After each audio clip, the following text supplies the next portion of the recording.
Lovely to see you again, Danny. How's your winter been, firstly?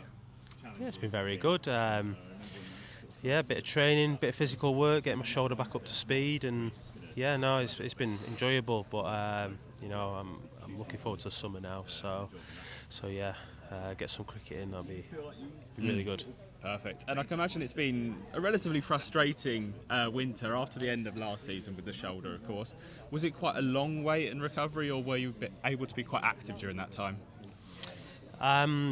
First month or two, it was pretty painful. I wasn't really able to do much. I mean, it's a shoulder, so at least I could start, like I could walk or do some like physical work on the bike and whatnot.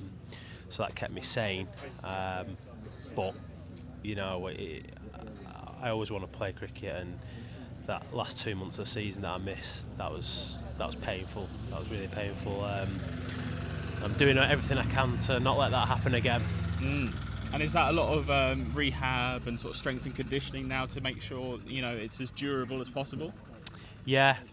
I mean, the surgeon did a really good job. I was well ahead of schedule with everything, really. So could have been in better hands, and I've got myself in a place where physically it's back to as good as normal as it's probably going to be. So and my cricket, it's not.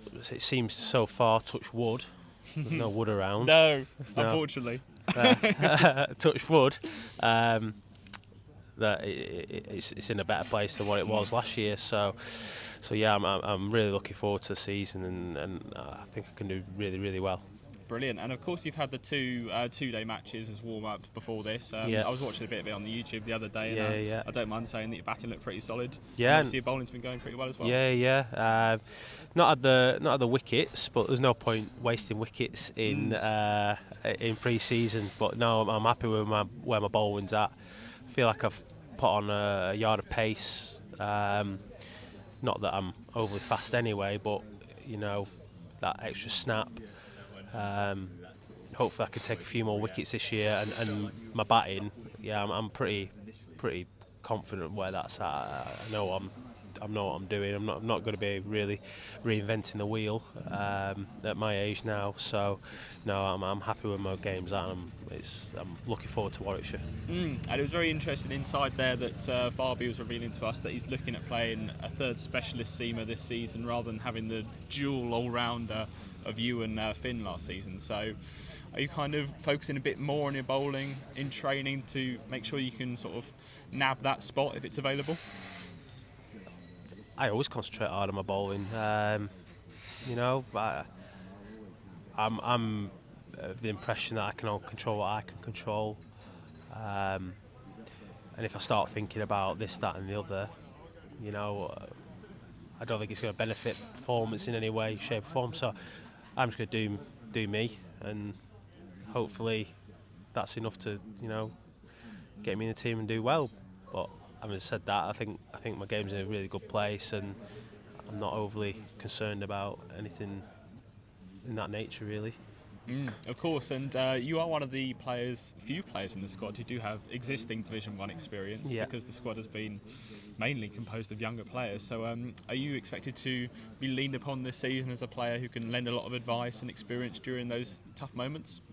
I'd like to think so. I have experienced a lot of Div 1. I don't think have I played any games other than here in Div 2? Maybe a few. Maybe a few. I think Lancs, I did actually. 2018. So I think I can. It's definitely a different beast. It's stronger for longer. But we did discuss the other day.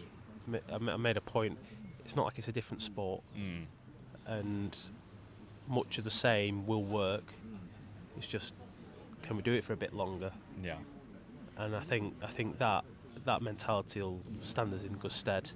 And I think I've got a good feeling about this year, and I think we can do well. And I know last season when we spoke after one of the Blast games, I think it was, you were saying that you're commuting down from up north, back with your family home. Hybrid living. Hybrid living. I like the sound of that. Is that the plan to continue with that this season? Not as much, no. I've got a flat down here now, so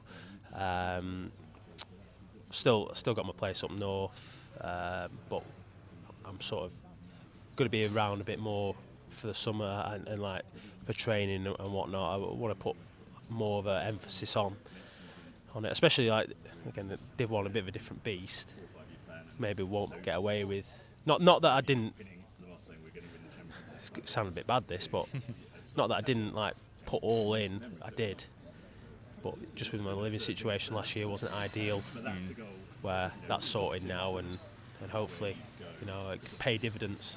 And am I right in saying you got married over the winter as well? Yes, did. Yeah. Congratulations, of course. Thank you. Is that something again that's led you to feel more settled and more secure in terms of life down here, that you can sort of up sticks and move down here? Yeah, I'd say so.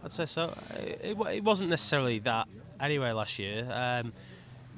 It was just a not an ideal living situation of where we're located, and we've resolved that now. So it's happy days. Yeah. Mm-hmm. Oh, brilliant. And we'll finish off with a few quick fire questions for the season ahead. I've been asking a couple of lads already and it's been interesting to hear their answers. Yeah. First of all, what ground are you most looking forward to playing at this season? We're not playing at the Oval, are we?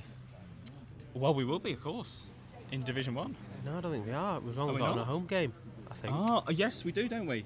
I'm quite right. I've never played a first-class game at the Oval, and I really want to, and I'm pretty gutted we're not going to get that this year.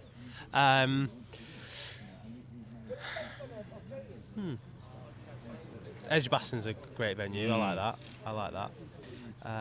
Who else?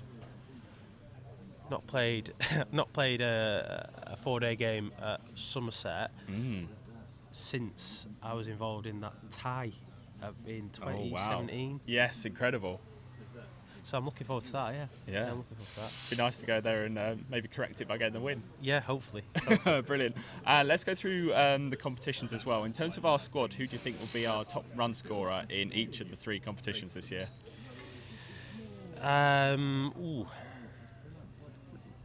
County Championship, I don't think you can look past Simo again. That was pretty impressive last year. In T20, Dan Hughes. Been the favourite so far. Yeah. Again, I think opening batter in T20, you're going to get if you get yourself in, you can go big, can't you? Where people down the order, you're not going to get the volume. So, yeah. And then the one-day cup, hard to say really, because it depends what kind of squad we put out. Hopefully one of the young lads steps up and like really puts their hand up and goes, yeah. So I don't know on that one.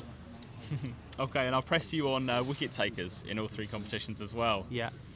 Ollie Robb, I think, in the Championship. In the Blast, again, Millsy. These are not left field answers. Not so much as the others. No. Well, was there some really left field answers? Well, in the One Day Cup, I threw up a few interesting ones. One Day Cup. It all depends on what kind of squad we put out. Exactly, it does, doesn't it? So again, hard to say. 34 man potentially in the One Day Cup if he gets a good run. Yeah. Never know. In a good year, it could be yourself. Hopefully. Yeah.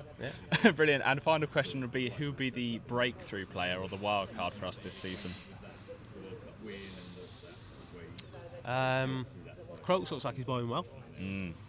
Yeah. Spent a good chunk of the winter with Charlie Tia, and he looks in really good form. So, and I like he's made a few technical changes, and it looks like it's paying off. So, he's maybe not had the luck in pre-season. He's had a bad decision and a strangled down leg. So, that's but get them out of the way now, rather than the season. Hopefully, he can really kick on. Most definitely. That sounds good, Danny. Thank you very much for joining us. Thank you.